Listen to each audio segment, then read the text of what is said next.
ಕೂತೀವಿ ನಾವು. ಅವ್ರು ತ್ಯಾಗವನ್ನು ಮಾಡಿದಾರೆ ಸಮಾಜಕ್ಕೆ, ಇಡೀ ಆಸ್ತಿಯನ್ನು ಕೊಟ್ಟು ಇವತ್ತಿನ ದಿವಸ ಸಾವಿರಾರು ಕೋಟಿ. ಏಷ್ಯಾ ಖಂಡದಲ್ಲಿಯೇ KND ಸಂಸ್ಥೆ ಪ್ರಥಮ ಸಂಸ್ಥೆ. ಯಾವಾಗ ಆಯ್ತದ? ಅವಾಗ ಆ 11 ಮುನಿಗಳು ತ್ಯಾಗ ಮಾಡಿದ ಪ್ರತಿಫಲ ಇವತ್ತೈತಿ. ಅವಾಗ ಇತಿಹಾಸದಾಗ ನಮ್ಮ ಹೆಸರು ಹೋಗ್ಲೇ ಏನಾಗೋದೈತಿ? ಇವರು ಒಂದು ಪಂಚಮ ಸಾರಿ ಹೋರಾಟಕ್ಕೆ ಹಾಕಿ ತಮ್ಮ ಅಧಿಕಾರವನ್ನ ಕಳೆದುಕೊಂಡ ಹೆಸರು ಬಂದೈತಿ. ಅದಕ್ಕೆ ಅಪಮಾನ ಯಾಕೆ?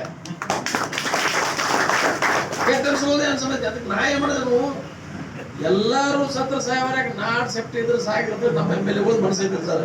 ನಿಮ್ಮೊಂದು ಬರೋದ ಮಾತಾಡೋದಿಲ್ಲ, ನಾ ಒಬ್ಬ ಮಾತಾಡೋ ಏನಿರ್ತದ ಬರೋದು ಅಜ್ಜ ಒಟ್ಟೆ ಹೋರಾಟ ಮಾಡ್ತೇವೆ. ಹೊರಗೆ ಬಂದ ಅನ್ನೋದ ಅದು ಆಗಿಲ್ಲ. ಒಬ್ಬ ಟೆಕ್ನಿಕಲ್ ಅನ್ಸೈತಿ.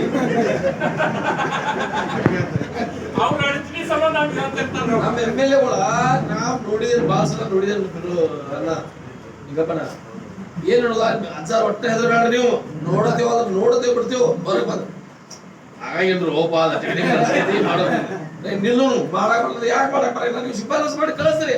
ಸೆಂಟ್ರಲ್ ಮಾಡೋದು ನೋಡು. ನಾವು ಅಣ್ಣ ಮನೆ FPಗಳಿದಾರೆಲ್ಲ ಮಕ್ಕಳವ್ರ ನೋಡೋಣ ಅದ್ರ ಮುಂದೆ. ನೀವ ಇಲ್ಲೇ ಅದ ಪ್ರಾರಂಭಕ ಅಡಚಣೆಗಳು ಮಾಡ್ಲಿಕ್ಕೆ ಹೋಗ್ಬೇಡ್ರಿ. ಅದನ್ನ ನೋಡು. ಇದು ಒಂದು. ಎರಡನೇದು, ನಾವು ಒಟ್ಟಿಗೆ ಎಲ್ಲಾರು ಕೂಡಿ ಪಕ್ಷಾತೀತವಾಗಿ ನಾವು ಸರ್ಕಾರದ ಮೇಲೆ ಒತ್ತಡ ಹೇರಿದ್ರೆ ಅದು ಆಗ್ತೈತಿ. ಕೆಲವು ಮಂದಿ ನನಗ ನಾಳೆ ಮುಖ್ಯಮಂತ್ರಿ ಯಾಕೆ ಕಳ್ಸೋದಪ್ಪ, ಮಂತ್ರಿ ಬೇಕಾಗಿತ್ತು ನಾನು ಜೋರ್ಲೆ ಮಾತಾಡಿದ್ರೆ ಕಾಗೆ ಬಾಳ ಮಂದಿ ಪಂಚಾಯತ್ ಸದಸ್ಯರು ಮಾತಾಡಿದ್ದ ಮಂತ್ರಿ ಗೊತ್ತಿಲ್ಲ ಹೋಯ್ತು. ನಾನು 5 ಬಾರಿ ಆದ್ರೂ 8 ಚುನಾವಣೆ ಮಾಡಿದ್ದೀನಿ. 5 ಬಾರಿ ಆದ್ರೂ ಅಜ್ಜಾರ್ನ ಇದುವರೆಗೆ ಒಬ್ಬ ಯಾವರೇ ಬಂದು ಹೇಳಿದಂದ್ರೆ ನಾ ಆತ್ಮಹತ್ಯೆ ಮಾಡ್ಕೊತೀನಿ. ಇವತ್ತ ಒಬ್ರು ಹೇಳ್ಬೇಕು, ನಾ ಮಂತ್ರಿ ಸಲ ಯಾರು ಬಳಿಯೂ ಹೋಗಿಲ್ಲ.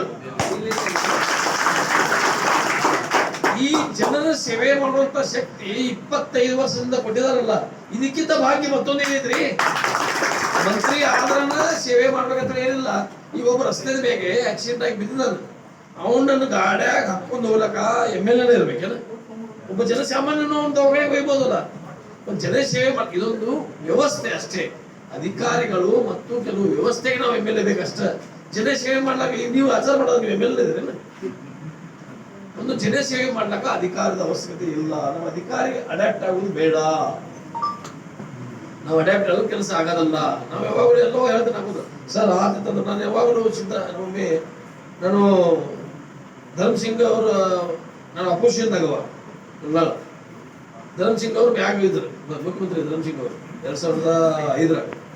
ಆಮೇಲೆ ಎಲ್ಲಾ ಮಂತ್ರಿಗಳು ನಿಂತಿದ್ರು ಅವ್ರು ನಿಮಗೆ ಭಾಗದಾಗ. ನಾವು ಹೋಗಿ ಇವ್ರ್ಯಾಕೆ ನಿಂತಿದ್ದವ್ರು? ಈಗ ಸಾವಿರ ಬ್ಯಾಗ್ ಇದ್ರು ಏನ್ 1000 ಮ್ಯಾಗಿದ್ರೆ ಇರೋಲ್ಲ. ನಾವು ಬಡ ಬೆಡ್ರೂಮ್ ಹೋದೆ.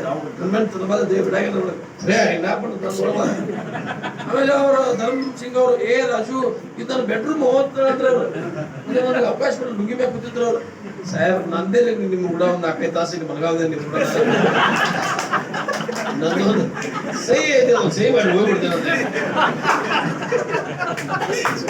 ನಾವು ಆಗಿ ಸಹಿ ಮಾಡಿ ಮುಂದೆ ಬಂದ ಎಲ್ಲ ಮಂತ್ರಿಗಳು ಏನ್ರಿ ನೀವು ಅಪೋಸಿಷನ್ದವ್ರು ಮಗನ ವೈಕೋತಿಗೆ ನಾವು ತಾಸು ಅನ್ಕೊಂಡಿ ಕೆಲಸ ಮಾಡಿ ಇವು ಇದಕ್ಕೂ ಎದುರುದ ಅಲ್ಲಿ ಹೋಗೋದಕ್ಕೆ. ಅರೇ ಅವರು ಮನುಷ್ಯರಲ್ಲ MLAಗಳು.